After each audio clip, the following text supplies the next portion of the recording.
Hello everyone. આપણે stereo કેમિસ્ટ્રીની અંદર pro stereo આઇસોમરિઝમ એના કન્સેપ્ટ્સ છે એની ચર્ચા કરી રહ્યા છીએ.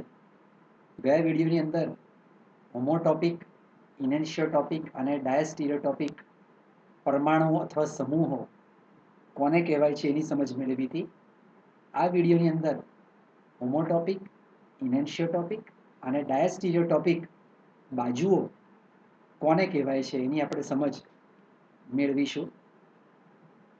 તો અહીંયા આગળ તમે ઉદાહરણમાં જોઈ શકો છો કે આ ફોર્માલ્ડિહાઇડનો અણુ છે.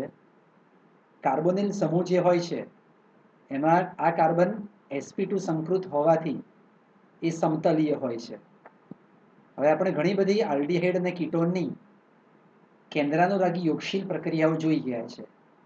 યોગશીલ પ્રક્રિયાઓ જ્યાં કાર્બોનિલ દ્વિબંધ હોય ત્યાં આગળ થાય. તો જે પ્રક્રિયક છે, આ ઉદાહરણમાં અહીંયા આગળ હાઇડ્રોજન સાયનાઇડ બતાવેલું છે. તમે જાણો છો કે જ્યારે હાઇડ્રોજન સાયનાઇડની કાર્બોનિલ સમૂહ સાથે યોગશીલ પ્રક્રિયા થાય, એ ઉમેરાય અને મળતી નીપજ એ સાયનોહાઇડ્રીન તરીકે ઓળખાય. હવે આ ન્યુક્લિયોફાઇલ પર્ટિક્યુલરલી એટલે કે કેન્દ્રાનુરાગી અહીંયા આગળ Cn માઇનસ થશે. એ ઉપરના સમતલમાંથી એ પોતે જોડાઈ શકે અને એ નીચેના સમતલમાંથી પણ જોડાઈ શકે. તો વારાફરતી આ કાર્બોનિલ બંધની ઉપર અને નીચેની તરફથી જોડાવાથી આપણને જે નીપજ મળે છે એ નીપજ એક જ પ્રકારની હોય છે અને માટે આવી બાજુઓ કે પ્રક્રિયક તેની ગમે તે બાજુથી જોડાઈ શકે પણ નીપજમાં કોઈ ફરક પડતો નથી એવી બાજુઓને આપણે હોમોટોપિક ફેસીસ કહીએ છીએ. એની વ્યાખ્યા જોઈ લઈએ. જો અહીંયા લખેલું છે કે કાર્બોનિલ અથવા તો કાર્બન ડબલ બોન્ડ કાર્બન એ દ્વિબંધ હોય છે. તો અણુની એવી બાજુઓને હોમોટોપિક કહેવાય કે જ્યારે એની કોઈ પણ બાજુએથી પ્રક્રિયક જ્યારે જોડાય અને એક જ પ્રકારની નીપજ આપે તો આપણે અણુની એવી બાજુઓને હોમોટોપિક ફેસીસ એવું કહી શકીએ. હવે ઇનેન્શિયોટોપિક ફેસીસ પહેલા જોઈએ અને પછી એની વ્યાખ્યા વાંચીએ. ફોર્માલ્ડિહાઇડની જગ્યાએ તમે જોઈ શકો છો કે આ જગ્યાએ અહીંયા આગળ એસિટાલ્ડિહાઇડ છે. એટલે ફોર્માલ્ડિહાઇડમાં બંને હાઇડ્રોજન હતા, બંને સમૂહ સરખા હતા. આથી નીપજમાં કોઈ ફરક પડતો નહોતો. પણ હવે એસિટાલ્ડિહાઇડ એમાં પણ આ બાજુ તો એ સમાંતર જ છે, સમતલીય જ છે. તો હાઇડ્રોજન સાયનાઇડ પ્રક્રિયક એની ઉપરની બાજુએથી કે એની નીચેની બાજુએથી જ્યારે જોડાય છે ત્યારે મળતી બંને નીપજો છે આ અને આ, તેઓ એકબીજાના ઇનેન્શિયોમર્સ છે. હોમોટોપિકના કિસ્સામાં બંને નીપજ એક સરખી જ મળતી હતી, જ્યારે અહીંયા આગળ બંને સમઘટકો એ એકબીજાના ઇનેન્શિયોમર્સ છે. તો અણુની એવી બાજુઓ કે જેની કોઈ પણ બાજુએથી પ્રક્રિયક જ્યારે ઉમેરાય અને પરિણામે નીપજ જે મળે છે, પરિણામ સ્વરૂપ મળતી નીપજ એ બંને જો એકબીજાના ઇનેન્શિયોમર્સ હોય તો અણુની એવી બાજુઓને ઇનેન્શિયોટોપિક ફેસીસ કહેવામાં આવે છે.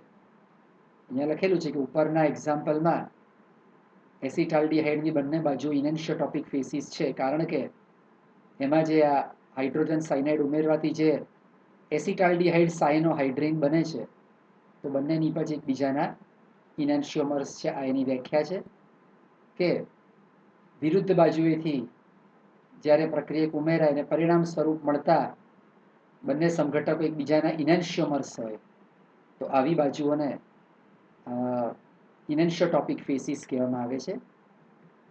તે જ રીતે અહીંયા આગળ તમે જુઓ કે ખાસ કરીને કાર્બોનિલ બોન્ડની એક તરફ જોડાયેલો જે કાર્બન છે એ એસિમેટ્રિક કાર્બન છે, અસમ કાર્બન છે. અહીંયા આગળ H છે, પાછળના સમતલ તરફ જતો આપણી તરફ આવતો Cl છે અને સ્ક્રીનના સમતલમાં આ CCH3 છે. તો આ કાર્બન એસિમેટ્રિક છે અથવા તો કિરાલ કાર્બન છે. તો આવી રીતના જ્યારે જ્યારે કાર્બોનિલ ગ્રુપ હોય છે એની આ બંને ફેસીસ જે છે એ ડાયસ્ટીરિયોટોપિક બને છે. ધારો કે આ ઉદાહરણમાં બતાવ્યું છે કે લિથિયમ એલ્યુમિનિયમ હાઇડ્રાઇડ વડે એનું જ્યારે રિડક્શન કરવામાં આવે છે એક એચ અહીં ઉમેરાશે, બીજો એચ આ ઓની સાથે ઉમેરાશે એટલે OH બનશે અને ડબલ બોન્ડનું કન્વર્ઝન સિંગલ બોન્ડમાં થશે. એટલે તમે જુઓ કે આ એચ અને OH એ જ રીતે અહીંયા આગળ આ એચ આગળના સમતલમાં અને OH પાછળના સમતલમાં. તો પરિણામ સ્વરૂપ બંને જે નિપજ મળે છે એ તમે જો ધ્યાનથી જોશો તો એકબીજાના પ્રતિબિંબી નથી, તેઓ એકબીજાના ડાયસ્ટીરિયોમર્સ છે. એટલે આ બંધ જે છે કે જેની કોઈ પણ બાજુએથી જ્યારે પ્રક્રિયક ઉમેરાય અને પરિણામ સ્વરૂપ જે નિપજ મળે છે એ બંને સમઘટકો એકબીજાના ડાયસ્ટીરિયોમર્સ મળે છે, જેવું અહીંયા આગળ 3-chloro-2-butanol કિસ્સામાં આપણે બતાવ્યું છે. તો અહીંયા આગળ આ કાર્બોનિલ બંધને આપણે ડાયસ્ટીરિયોટોપિક ફેસિસ એવું કહીએ છીએ. તો આપણે આખીને સમરાઇઝ કરી દઈએ કે સી ડબલ બોન્ડ સી અથવા તો કાર્બોનિલ બંધ કે જે પોતે સમતલીય છે, પ્રક્રિયક એની કોઈ પણ બાજુએથી ઉમેરાઈ શકે, અને જો એક જ સરખી નિપજ મળે તો આપણે એ બાજુને હોમોટોપિક કહીશું, જો ઇનેન્શિયોમર્સ મળે તો આપણે એને ઇનેન્શિયોટોપિક કહીશું, અને ડાયસ્ટીરિયોમર્સ મળે તો આપણે એને ડાયસ્ટીરિયોટોપિક ફેસિસ એવું કહીશું.